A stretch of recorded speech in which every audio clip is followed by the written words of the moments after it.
لتقوم بالاعتداء على النائب الدكتور غالب محمد علي بالأسلحة البيضاء لەسەر هەوڵی تیرۆرکردنی پەرلەمانتار غالب محەممەد ئەندامی ئەنجومەنی نوێنەرانی عێراق هاوپەیمانی هیوای کوردستانی لە ئەنجومەنی نوێنەران ڕاگەاندراوێکی بۆ ڕای گشتی بڵاو کردەوە.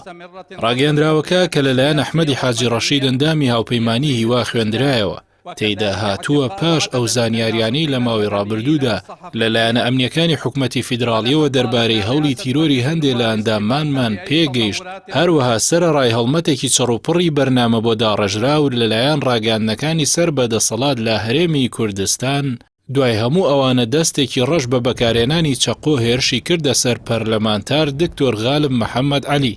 ئەم بەرەنجامە دوای ئەو هەڵمەتە دێت کە بەرامبەر ئازادیە سیاسی و مەدەنیەکان لە هەرێمی کوردستان هاتووەتە ئاراوە، هەروەک لە گرتن و سزادانی ژمارەیەک چالاکی مەدەنی و ڕۆژنامەنووسدا بینیمان.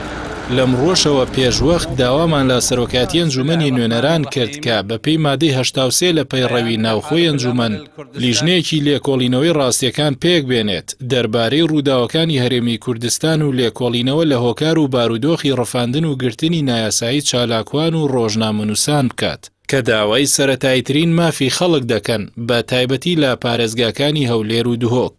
بەڵام بەداخەوە سەرۆکایەتی ئەنجومەن تا ئێستا ئەرکی خۆی بەجێ نەهێناوە و لیژنەیەکی پێک نەهێناوە. غير القانوني للصحفيين والناشطين المدنيين سەرەڕای کاندیدکردنی نوێنەری لیژنەکانی یاسایش و بەرگری و مافی مرۆڤ بە نووسراوی فەرمی. لەبەرەوەی لەسەرەوە ئاماژەمان پێکرد داواکارین بە یەکەم پێکهێنانی ئەو لیژنەی چەندین مانگە داوامان کردووە بۆ بە دوواداچوونی ڕاستیەکان لەسەر هەموو ڕووداوەکان و ئەم هەوڵی تیرۆرکردنەش. ندعو رئاسة مجلس النواب إلى تشكيل اللجنة التي طالبنا بها منذ أشهر.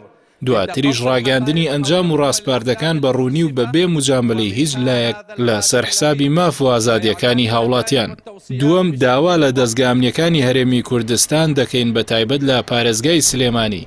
هەرچی زوو ئەنجامی لێکۆڵینەوەکان لە هەوڵی تیرۆری پەرلەمانتار دکتۆر غالب محەممەد ئاشکرا بکەن.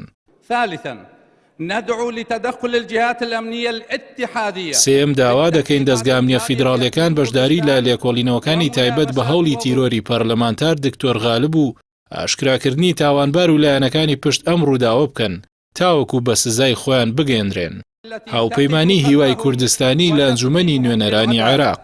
تحالف الأمل الكردستاني مجلس النواب العراقي 1 آذار 2021. شكرا سيد الرئيس.